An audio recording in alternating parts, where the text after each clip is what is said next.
Hi, friends. Welcome back to the Parenting Lab. Today we're talking about guilt, not the healthy, productive kind of guilt that tells you you've actually done something wrong and need to repair, but the kind of guilt that sits on your chest and whispers, you should be doing it differently. You're messing it up. You're not enough. For years, it's that voice that ran my parenting. It was like carrying an invisible backpack full of bricks. Bricks with labels like good mom, always selfless, never angry, always available. And every time I didn't live up to one of those labels, that guilt got heavier. But I spent the last several years unlearning that. I've been noticing which pieces of guilt were actually mine and which ones were inherited from my family, my culture, my religious background, from social media and other outside influences. And slowly I've been setting some of those bricks down. So today I want to share a little bit of my own parenting story and tell you about 5 of the bricks that I put down. 5 things that I no longer feel guilty about. And as you listen, I'm hoping that you'll think of your own list. What are you still carrying that maybe isn't yours to carry? But first, we need to talk about this concept of should. Should is sneaky. It sounds like responsibility. It sounds like morality. It might even sound like love. But a lot of times, should is just shame dressed up in nice clothes. We grow up internalizing rules about what's acceptable. I should never lose my temper. I should put my kids or my partner first. I should be grateful instead of tired. I should be fulfilled by my role as a parent. If you grew up in a home where love felt conditional, those shoulds can feel like survival. You learned that if you follow the rules, you'll be safe and accepted. And if you don't, you'll be rejected. So now as an adult, every time you break an unwritten rule, you feel guilty, even when you're not actually doing anything wrong. This is why so many parents tell me, I know I'm not a bad parent, but I feel like one all the time. It's that should voice. And parenting from should usually creates fear and comparison and resentment instead of connection. When you parent from authenticity, on the other hand, from what's actually true and aligned for your family, you parent from connection. And that is where the real growth happens. So I'm going to name 5 of my old shoulds and show you what it's like to let go of the guilt and shame. And as I go, I want you to be thinking about your own patterns too. Maybe we have something in common, or maybe you'll be inspired to let go of something that's uniquely yours. So here we go. Okay, number 1, I don't feel guilty about being honest and sharing my feelings. I used to believe that a good mom was always calm, always composed, and never upset. I thought if I showed my kids my sadness or my overwhelm or my frustration, I would scare them or burden them, so I tried to hold it all in. But kids don't learn emotional literacy from parents who pretend not to have feelings. They learn it from parents who model it. So when I say, I'm feeling overwhelmed right now, so I'm going to take a few deep breaths, I'm teaching them regulation. And when I say, I feel sad that we have to cancel our plans, I'm teaching them empathy. But here's a really important distinction. Sharing our feelings is not the same as projecting our feelings onto our kids. Projection is when we hand over responsibility for our emotions to someone else. So this looks like saying, when you do that, it makes mommy so sad, or you are making me so angry. Statements like that can teach kids that they're responsible for managing our emotional state, which is a heavy and inappropriate burden for them to carry, right? Honest sharing, on the other hand, keeps the ownership of the feeling with us. It sounds like, hey, I feel frustrated right now, so I'm taking a break. Or I'm disappointed that we have to leave the park. I'm sad about what happened today. We're still naming what's true, but we're not blaming them for it. We're modeling self-awareness and self-regulation while reassuring them that they're safe and not responsible for fixing us. This is the distinction that I keep in mind. Feelings are information, not accusations. My kids get to know me as a real person, but they're also not responsible for my inner world. That balance allows them to learn about emotions without feeling like they have to parent me. I don't dump my emotions on my kids. I still hold the adult role, but I'm honest, and that honesty is what builds trust. It tells them feelings aren't dangerous. People can have feelings and stay connected. So I no longer feel guilty about sharing those feelings because I know it's not weakness. It's really teaching. And also, I know that I can model healthy boundaries by keeping responsibility for my emotions with me and not on them. All right, so number 2, I don't feel guilty for saying no to things that don't align with my core values and boundaries. So for a long time, I thought that saying no was selfish. Good moms never turned down an opportunity for their kids, never declined a family invite, never disappointed anyone. I was constantly stretched thin and resentful and tired. And then I realized when I say yes to everything, my kids don't get the best version of me. They get the leftover scraps. When I say no to things that don't align with our family's values or that cost us too much peace, I'm actually protecting our connection. So for me, this showed up most often in my work, where I felt like I had to say yes to every assignment and extra responsibility, and also in serving others, where I would say yes to every opportunity to clean or cook for someone else while my own home wasn't being cared for in the same way. I wanted to show up for everyone in every way, but that left my family in last place, which left me feeling guilty. I needed to understand values and boundaries and how they are there to protect me and my family, not to isolate us. It was this understanding that helped me find that balance of time and resources that allowed for both peace and participation. So I started saying no to more social invites, not answering every phone call, or being honest when it wasn't a convenient time to talk. Really simple no's that just felt more aligned with my priorities and values. Now, I know that this looks different for everyone because your values and schedules and opportunities are not the same as mine. So here's the important nuance to think about. You don't necessarily have to say no to everything. Saying no isn't about controlling others or shutting down every invitation out of fear. Healthy no's are rooted in clarity, not reactivity. Unhealthy no's come from burnout and resentment or trying to punish someone for asking. So a healthy no sounds more like, hey, thanks for inviting us, but we're not able to show up this time. Or that doesn't really work for our schedule, but I do appreciate you thinking about us. It's clear and it's kind and it's not a lecture. It models boundaries without shaming the other person, but it also shows my kids that boundaries can be communicated calmly and respectfully. You can honor your own limits and still value relationships. So another thing I've learned is that when I say no, I try not to over-explain or to justify. Over-explaining teaches my kids, and honestly, it kind of reinforces in myself that my boundaries only count if they're acceptable to other people. Sometimes no really is enough. So I don't feel guilty about saying no anymore. It's not selfish. It's really a stewardship over my family's time and priorities. I'm not rejecting people. I'm just aligning with what's healthy for my family and teaching my kids how to do the same thing. So the third thing, I don't feel guilty for saying yes when I can't think of a good reason to say no. Now, this one might surprise some people, but it's honestly one of my favorites. We just talked about the power of saying no, and now I'm telling you that sometimes I say yes on purpose. So for a long time, I thought that good parenting meant consistency at all costs. I should be firm. I should stick to the plan. I should never back down once I've set a limit. I worried that if I said no one day, but yes the next, I was being inconsistent. And inconsistency, I thought, would confuse my kids or spoil them. That's the worst, right? But life isn't a script. It's a relationship, and relationships need flexibility. Sometimes saying yes, especially when there's not really a good reason to say no, creates a moment of joy and spontaneity and connection that your kids are going to remember much, much longer than another rule that's followed. So full disclosure, this is the one that actually causes the most friction between me and my husband because we have very different ideas about this one. This comes up a lot with our daughter and curfew. We have a set curfew of 10:30 on weeknights, and she's really, really good most of the time at being home on time. But every once in a while, she'll text me before curfew and ask for 15 more minutes or 30 more minutes. And even though that should part of me tells me that I should say no, the rule is 10:30, at the same time, I'm awake, I'm not in bed, maybe there's no school tomorrow or whatever the case is, and I can't think of a good reason to say no other than just to say it, so I usually say yes. I don't want to say no just because I should.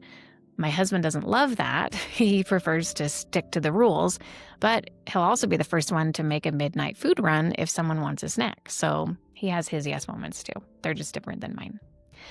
There's a flip side to this one also. Healthy flexibility isn't the same as abandoning all boundaries. It's not about being permissive or trying to buy your child's affection with the yes. It's about checking in with yourself and asking, is my no about a real limit right now, or is this just a habit? And if it's just a habit to say no, or if it's a limit that can be flexed without any real harm, then sometimes saying yes is a gift to everyone. So a healthy, spontaneous yes sounds like, you know what, sure, let's have pancakes for dinner tonight.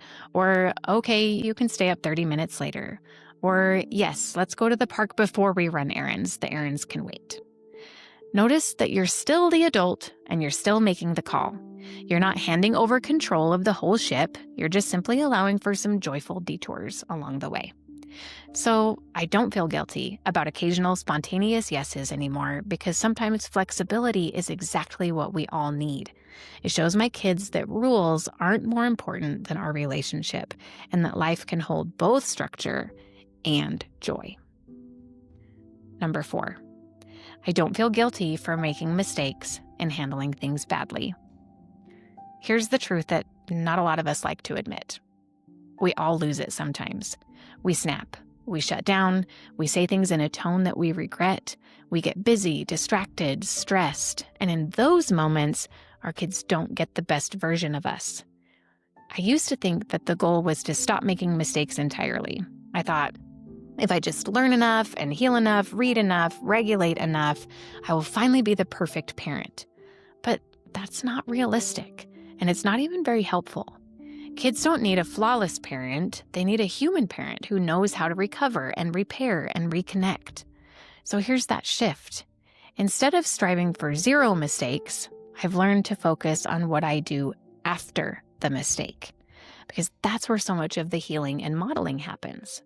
So let's use the example of yelling, okay? So let's say I yell. And when I yell, I spiral into shame. I think, oh, I've ruined everything. I'm no better than my parents. I'm messing my kids up. And from that shame place, I either withdraw or I overcompensate, neither of which help my child feel safe. But now I can pause. I breathe. I remind myself, I made a mistake, but I'm still a good parent. And then I can repair. And repair might sound like this.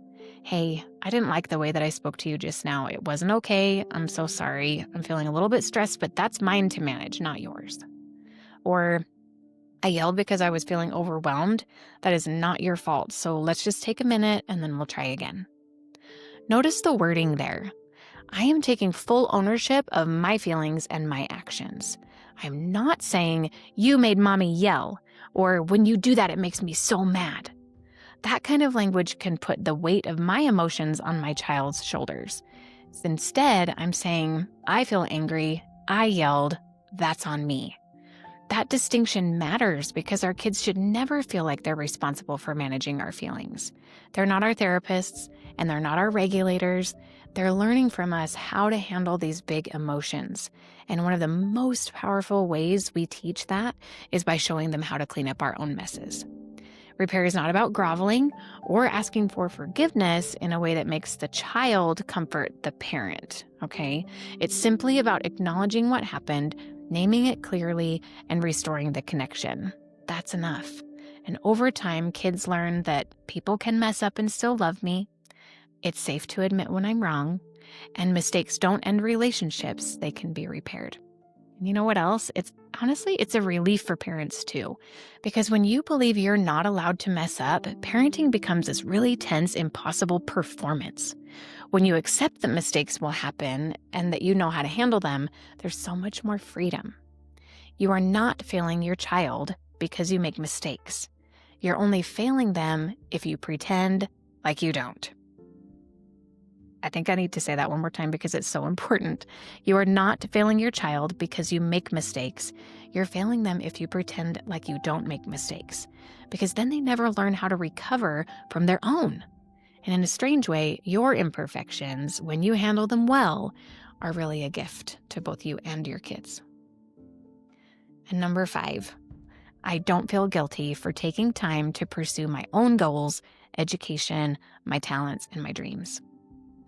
When my kids were little, the idea of taking time for myself felt selfish. Even just the thought of reading a book that wasn't about parenting or sitting in a class for my own interests brought up this wave of guilt. I already was away from them much more than I wanted to because I had to work when my kids were little, and I shouldn't want to be gone more. I told myself stories like, good moms are always available. If I focus on me, my kids are going to feel neglected. This is just a season. I'll get back to myself later. Those are the stories that came from the shoulds that I inherited, that invisible rule book that says that parents, especially mothers, have to sacrifice themselves completely or else they're not doing it right. But here's what I've learned. When I shrink my life down to just my kids, two things happen. First, I burn out. And second, my kids grow up without a living model of what it looks like to be an adult, with passions and friendships and a sense of purpose that's beyond our home. And that's not the lesson that I wanted them to internalize. Taking time for your own growth isn't an indulgence. It's a gift to your kids because it shows them that adults keep learning. Dreams don't have an expiration date, and you can love your family deeply and you can love yourself deeply. It also gives them space. When kids see us step out into our own world, even just a little bit, they get to practice independence. They get to see that they're not the center of every moment, which is actually really healthy for their development. Now, I've always been really careful with how I frame this with my kids. I've never said, I have to leave because you're just too much. I need a break from you. All right? I don't make my needs their burden. Instead, I offer information that's relevant and reassuring. So it sounded something like, hey, I'm going to go to my class tonight. Dad's going to put you to bed, but I promise I'll see you in the morning. Or I'm going to go to work on my book for an hour, but after that, we can go play outside. This communicates two important things at once. First, I'm still your secure base and you are safe. But second, I'm also a person with interests and needs. Both of those things can be true. So if you're struggling with guilt here, try flipping the narrative. Instead of saying, I'm taking time away from my kids, think, I'm modeling healthy adulthood for my kids. And instead of, they're losing time with me, think, they're gaining a parent who is more fulfilled and more regulated because she has outlets and passions of her own. So I went back to school when my kids were maybe 8 and 10. It was a big decision because I knew it would be time-consuming and really difficult, and it was. But I look back and I see my kids stepping up and helping cook dinner so I could study. My son coming into my office late one night because he couldn't sleep, and he offered to proofread the paper that I was working on. He was maybe 11 at the time. I remember them staying quiet while I took tests and flipping flashcards for me as I studied. They got to see in real time the importance of education and learning and coming together as a family to offer support. It was really hard, but it was also such a great opportunity.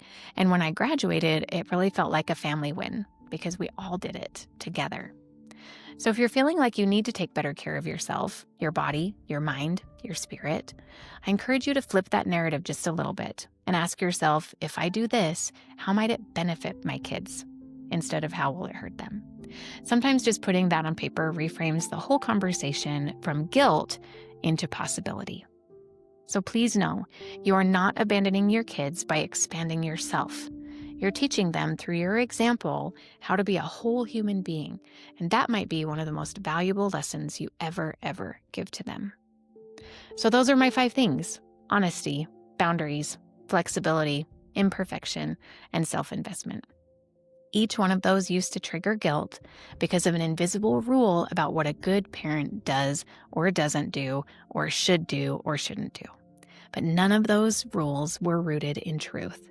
They were rooted in should. And when we step out of should, we step into authenticity. We parent from a more grounded place, not a fearful one, and our kids can feel that. They get to experience a parent who is real and resilient and present, not one who's constantly trying to measure up to an impossible, invisible standard. You don't have to parent by invisible rules, and you don't have to carry guilt without reason. So I hope that you've had some things come to your mind that you can let go of, those bricks in your backpack that are weighing you down. So take just a moment, hit pause, or maybe pull up your notes app and jot down what your list of things would be that you don't want to feel guilty about anymore. And if 5 things feels like too many, just start with 1. one is enough, and see what it feels like to lighten your load, even if it's just one brick at a time. If this resonated with you today, I would love for you to share your list with me. You can tag me on Instagram at the Parenting Lab Podcast or send me a DM. Hearing your stories helps other parents and me feel less alone in this journey that we're on together. And if you're ready to start untangling this guilt and parenting from a more authentic place, that's exactly the work that I do here at the Parenting Lab. So you can find more resources and courses at theparentinglab.org. Thank you so much for spending this time with me today. And please remember, you are allowed to be a whole person, and your kids will only benefit from seeing you do it.